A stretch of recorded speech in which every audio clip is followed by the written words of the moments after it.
I, 31F, grew up in a small rural town in Wyoming.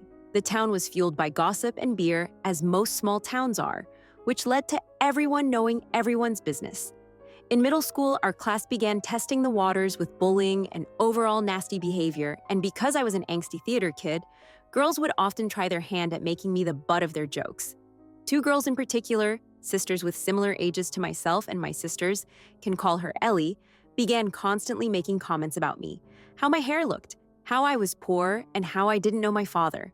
I would go home regularly and complain to Ellie, 34, about this, but her being a pretty, smart, and popular child, she minimal empathy and told me to ignore it because those girls were X, Y, Z, and beneath us. One day, Ellie and I walked into school and were headed towards the common area, which is where all grades were supposed to wait until the first bell.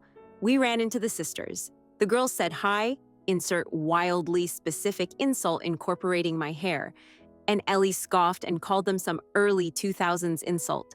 The older sister then stated at least her mother wasn't an whore. Ellie told the sister it would hard to be a whore if you looked like an orangutan. For context, the girls were Italian and had dark, thick arm and lower back hair. And we continued walking until the girls were out of earshot. Once she was sure they couldn't hear, Ellie casually stated the best form of revenge is sometimes revenge they never know is you.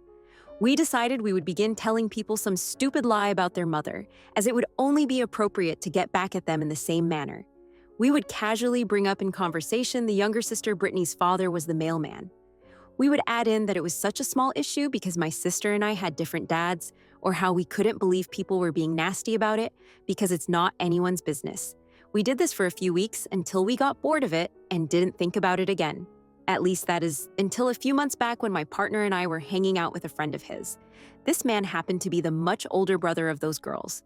We somehow got on the topic of his uncle, and he mentioned how years ago when his sister was 12, his parents and uncle got into a mess with his sister's paternity. Unbeknownst to Ellie and I, Brittany's uncle was the town mailman. This rumor had left our little circle of gossipy kids and made its way to the town gossips. The town began to buzz with misinformation about her mother having an affair with her brother-in-law and how he fathered her child. This had gotten so out of hand, the actual father wanted to get a paternity test. To this day, Ellie and I have told no one it was us. It's been almost 20 years since we almost caused the separation of a family.